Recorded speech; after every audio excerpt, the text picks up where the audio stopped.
International Trade Focus is brought to you by GOIL and Agricultural Development Bank. Coming up on International Trade Focus, we shall take a look at the Bulk Oil Storage and Transportation Company BOST and the institution's role in ensuring petroleum product availability in Ghana. The availability and storage of petroleum products is very crucial to the economic growth of every country. And here in Ghana, the Bulk Oil Storage and Transportation Company BOST has the mandate to ensure that Ghana always has enough petroleum products to power our industrial and other important sectors of the economy. On today's edition of International Trade Focus, we shall focus on BOST and how it's pursuing its mandate. International Trade Focus is brought to you by Good Energy, ADB, Truly, Agric and more, Public Elegance and Pediasi Valley Resort. My name is Anna Spio. This episode promises to be educative. Don't go away. A warm welcome back. This is International Trade Focus and this is our in-depth segment. On our in-depth segments this week, we're having a conversation with Managing Director of BOST, Mr. Edwin Provincial. He's telling us the strategic role that BOST plays to ensure that petroleum products are available in the country.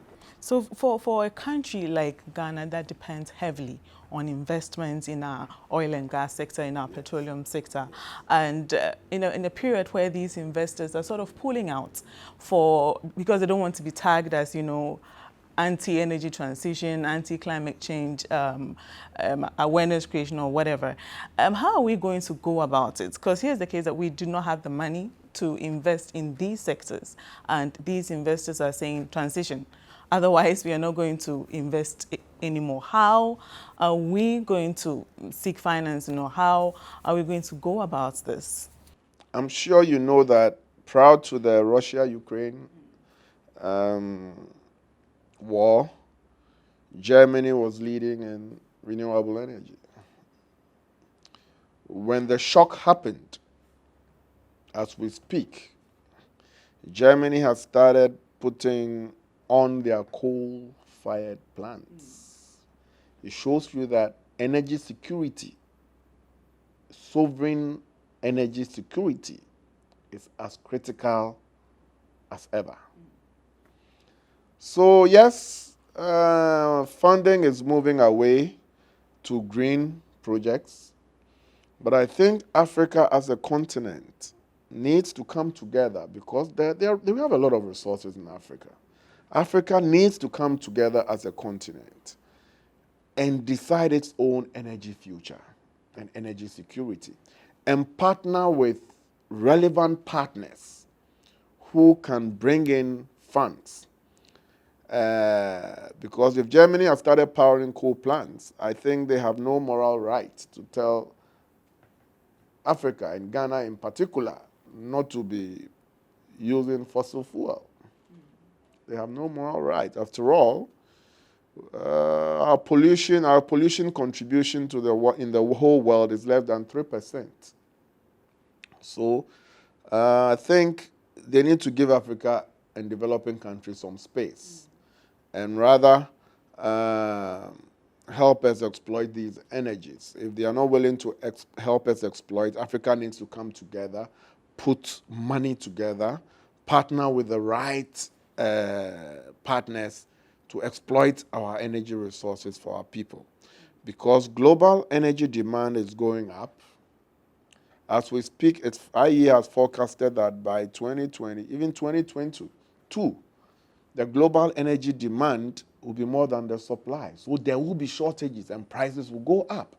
As we are speaking, all the gains we've made in making people have access to electricity, for example, this Russian-Ukraine thingy, coupled with rising prices, has moved 90 million people in developing countries back into energy poverty.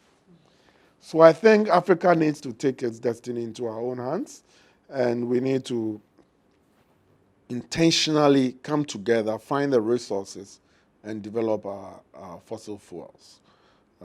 Maybe more of gas, using gas to power a lot of our power plants. But fossil fuel cannot be eliminated. It won't. Right. As you said, it's tricky. It's tricky. So now let's take a look at BOST and your trend in performance or trend of performance from 1993 that it was established to the present time, 2021. We've come from when we were established as a proper organization to when our performance dipped, and then now we're coming back again.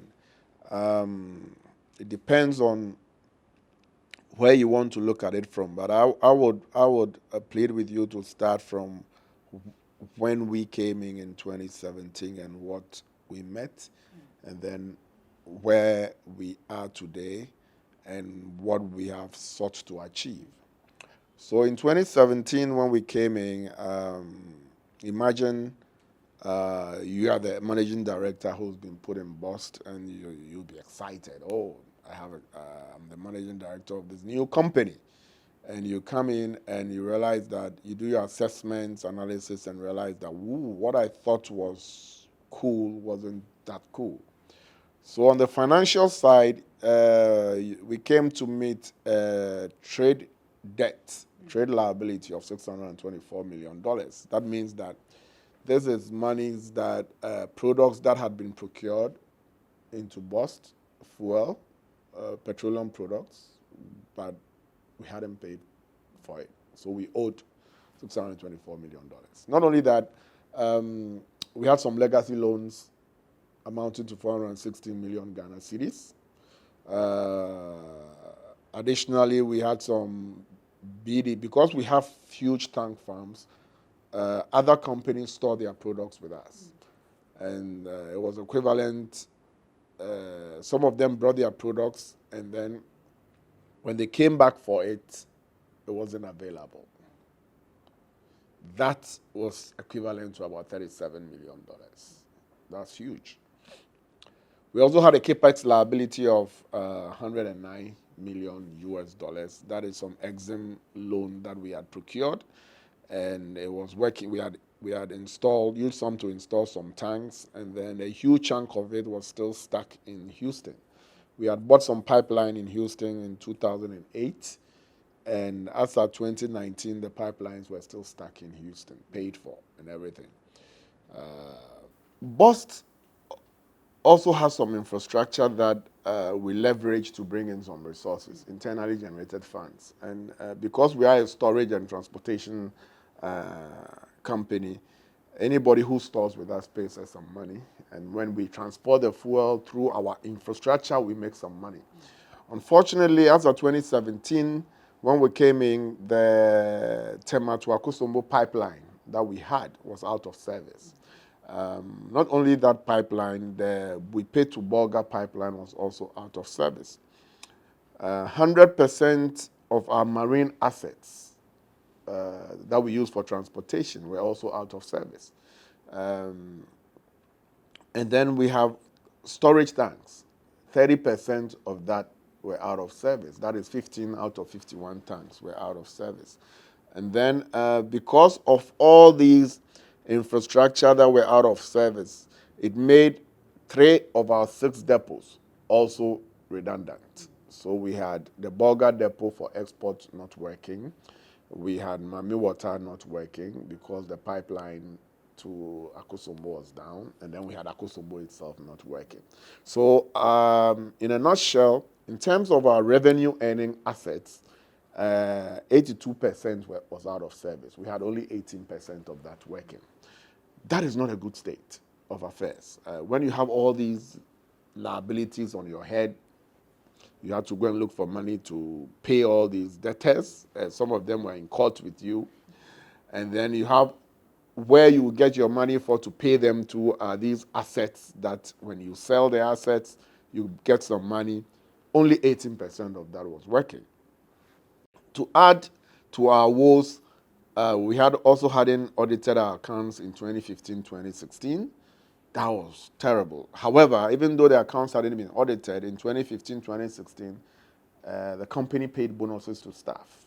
So on what basis were the bonuses paid when the accounts had not been audited? So that deepened the woes further because you only pay bonus when you make profit.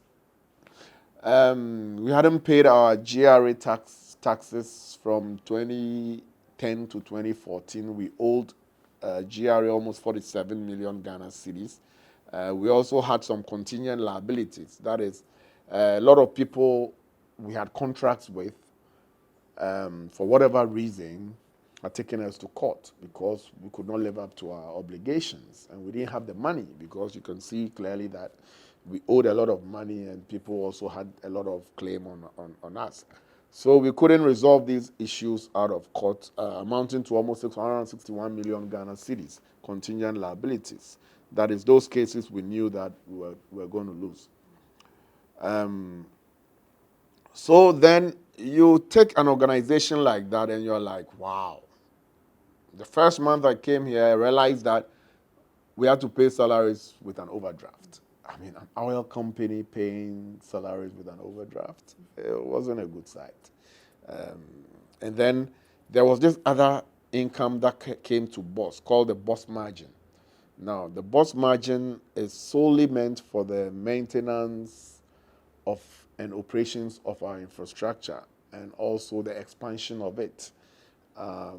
Why did they vote the BOST margin? They realized that BOST does some social services as well. Not only do we need to make it sustainable by making some profit, but we invest in areas that are not profitable, but for a social reason, for petroleum security, to ensure that petroleum products are accessible throughout the length and breadth of this country.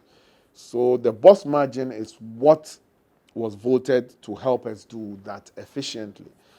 In 2011, that BOST margin was 3 pesos. Fast forward to 2019, it was still 3 pesos. In dollar terms, the money had eroded by over 82%. And so the money couldn't do anything. That's why even though that money was coming, we were still using overdraft to pay salaries.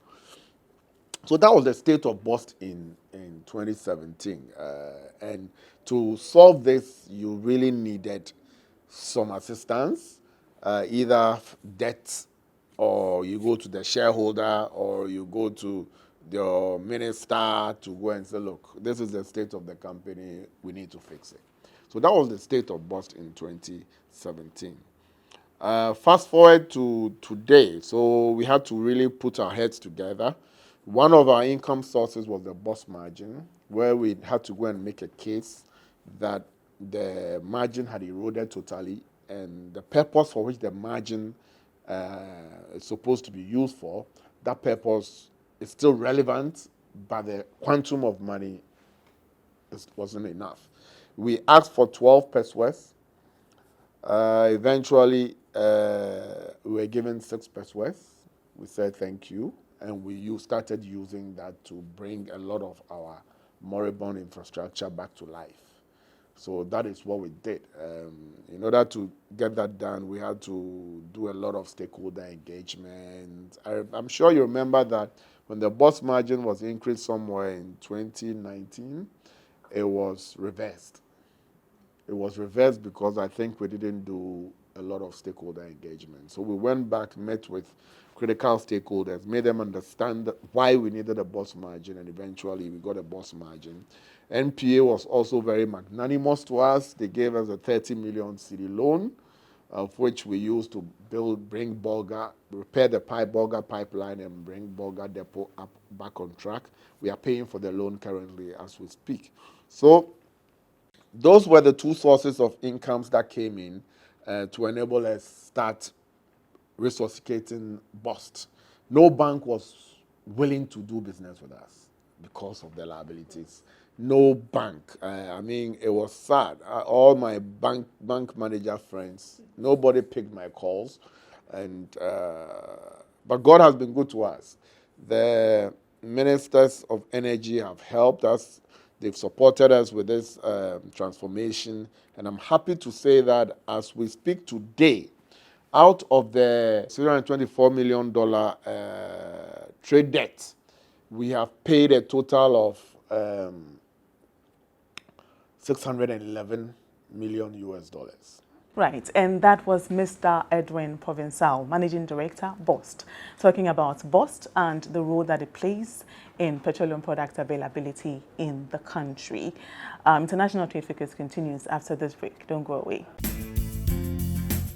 Right, if you just tuned in, we are having a conversation with the Managing Director of BOST, Mr. Edwin Provençal. We're taking a look at BOST and its contribution to petroleum product availability in the country. As we speak today, out of the $624 million trade debt, we have paid a total of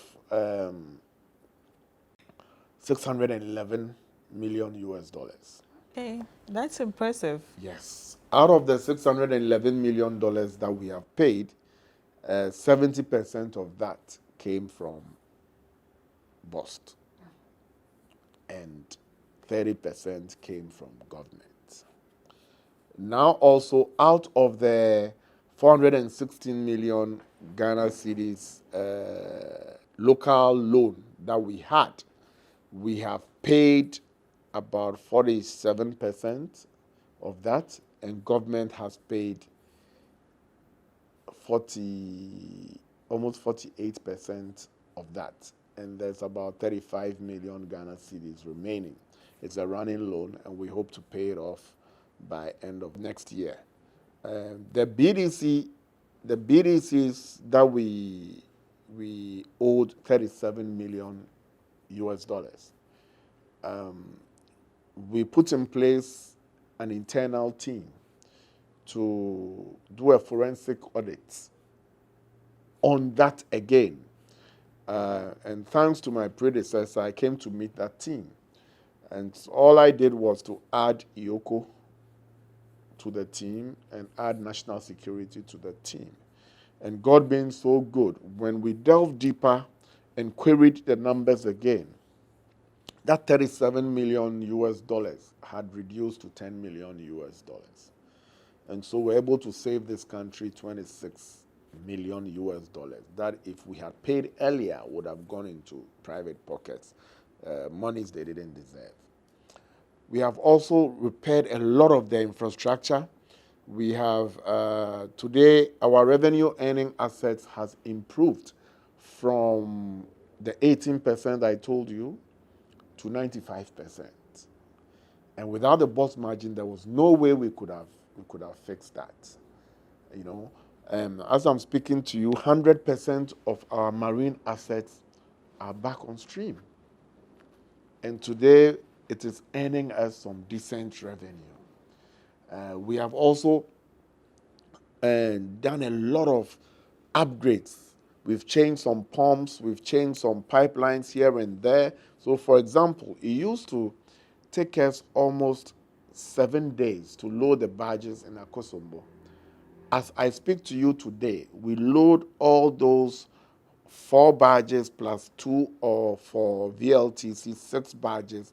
We load all of them within 24 hours. That is serious operational efficiency. Our turnaround time, because of the inefficiencies in our system, when a truck came into BOST, it took them almost 4 hours to get out. Today, as we speak, when a truck comes into BOST, within 1 hour, 30 minutes, they are done, they are out. That is serious operational efficiency.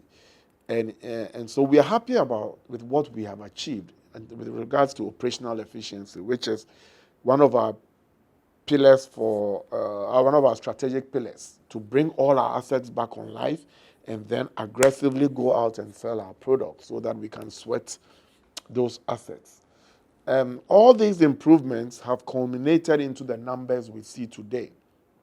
Because as of 2016, this company made a loss of almost 458 million cedis in 2016. So from a loss of 458 million cedis, today we've made a profit of 160 million Ghana cedis. That is tremendous improvement. And kudos to my staff and all the stakeholders who made that happen. The board members, the Auditor General, NPA who supported us, the Minister, Honorable Matthew Poku Prempe, and all of that. So we've come from a very sad state And we think even in 2021, what we achieved should be the basis for BOST. It should be baseline. And the future should look much better. Right. So the background that you've given is important. It throws more light on whether or not you'll be able to meet your mandate. Because from what you came to inherit in the past, or from what was the case of BOST in the past to the BOST now, it can tell us whether or not you'll be able to carry out your mandate in reserving petroleum products and all of that, so to secure the country. So I think you've done well. Congratulations on that. And we hope that from here onwards, it's going to be much better, like you're saying. It's But the supposed to be congrats should go to baseline. my staff. They did all the job. All I did was sit down and allow them to work. Right. So to be fair, congrats to the staff and then to you as well, because you are the head of the team. Right. So having mentioned all of this, let's now do some projections into the future. So as far as infrastructure is concerned, as far as your infrastructure is concerned, what does the next 10 years look like for you? In terms of our growth strategy, which is having either existing products into new markets, sending existing products into new markets, or new products into existing markets. So we have a growth strategy, and we intend to, for example, improve our pipeline infrastructure. We intend to delve into newer products like LPG and ATK, jet fuel. Now, in order to do that, it would mean building new pipelines to enable transportation. And as you and I speak today, there is a project ongoing between Accra and Kumasi, of which we have invited, through the Ministry of Energy, we have invited the tanker owners who are going to be displaced to participate in that project so that they don't lose out totally.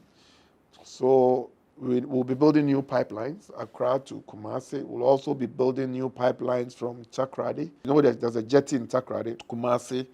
And so with respect to infrastructure, they would expand. We'll be building some new tank farms across the length and breadth of the country, but strategically. We'll also started a project, a gas project, LPG. You and I know that LPG is a less dirtier fuel. So it's going to be like the transition fuel. And we want to help the government make LPG accessible. I know there's a target of 30% by 2050. That's the government's target in terms of LPG penetration. And we hope to ensure that we contribute to make that happen. So we're building new infrastructure in our depots for LPG so that consumers can have access to gas. Hopefully the prices will come down so that it can happen quickly. And we can also get our returns from our investment quickly. So in the next 10 years, these are some of the projects we'll be putting in place. And for the strategic reserve side, if BOST continues towards this trajectory, then maybe instead of paying dividend, the shareholder can tell us that no, use the money to build infrastructure or use the money to bring in petroleum products to help achieve our strategic reserve mandate. So I think things will get better in the near future, where if government doesn't even have money, then it will divert some of its funds for us to make sure that that mandate is But are you looking into going into the oil marketing sector, OMC sector? No. Okay. We are not an oil marketing company. But you're not also looking to venture into that? We may, depending on how if the opportunity arises and we have a lot of surplus cash, we may make some investments. As I speak to you, we own 20% of GOIL. We are not an OMC, but we own 20% of GOIL, one of the biggest OMCs in the country. So those are the kind of projects we will go into, but we will not go and run an OMC fully, but we may make strategic investments in profitable ventures that we think might get us some returns, good returns. Right. So it's been an educative interview. Thank you so much for your time. But do you have any final words before we Yes, go? I do have some final words. I want to tell your listeners that whatever has happened in BOST was not as a result of Edwin Provençal alone. I mean, there are other stakeholders who have played a key role in the turnaround of BOST. Notably among them is the President of Ghana, Nana Addo Dankwa Akufo-Addo, who reposed his trust in me and retained me for his second term to help change the fortunes of BOST around. Next to him is the Honorable Minister of State, Honorable Matthew Opoku Prempeh, who has been very passionate about the turnaround of BOST, because he believes that if BOST really turns around, together with TOR and GOIL, we can bring a lot of value to the consumers, and I think his strategy is working. Not only that, my board chairman, Mr. Eko Hackman, who has been a thorn in my flesh for good reasons, and without his pressure on me, I don't think what we've achieved we could have achieved. The past board members and the current board members have also played a very key role in the success of BOST, and we say Ayeko. But one of the critical stakeholders who has helped transform BOST is the Auditor General and the internal audit of this company. They are the ones who have been able to identify the intangible assets for us to really refine them, policies and procedures, etc., to ensure that this place is run very efficiently and professionally. So they should continue doing what they do. And lastly, before them, National Petroleum Authority. I think that their support for us in the industry is admirable. I told you they gave us a 30 million cedi loan to help fix the Bolga depot and also the pipeline connecting the Bolga depot. So we say thank you to them. And lastly, my staff. I mean, these are the same people that we nearly gave up on. And I can tell you for a fact that the people we knew pre-2017 are not the same people we have today. They have transformed. I mean, they are willing to work, and without their contribution and that of my general managers, there's no way we could have achieved any of the things we have achieved. So, in a nutshell, I want to let Ghanaians know that BOST, the turnaround of BOST is real, and it's going to be sustainable. And the role BOST has to play to make their lives comfortable in the near future, with the support of the relevant stakeholders, would come to pass. And they should support BOST and not give up on BOST, because we can make their lives better. Right. Thank you very much for your time. And that was Mr. Edwin Provençal, Managing Director of BOST, speaking about BOST and the role that it plays in petroleum product availability in the country. International Trade Focus continues after this break. Don't go away. And it's a wrap for today's edition of International Trade Focus. Join us same time next week for some more on international trade-related activities here in Ghana and beyond. International Trade Focus is brought to you by GOL, Good Energy, AGB, Truly Agric, and more, Public Elegance, and Pediasi Valley Resort. My name is Anna Spio. Join us same time next week. Bye-bye.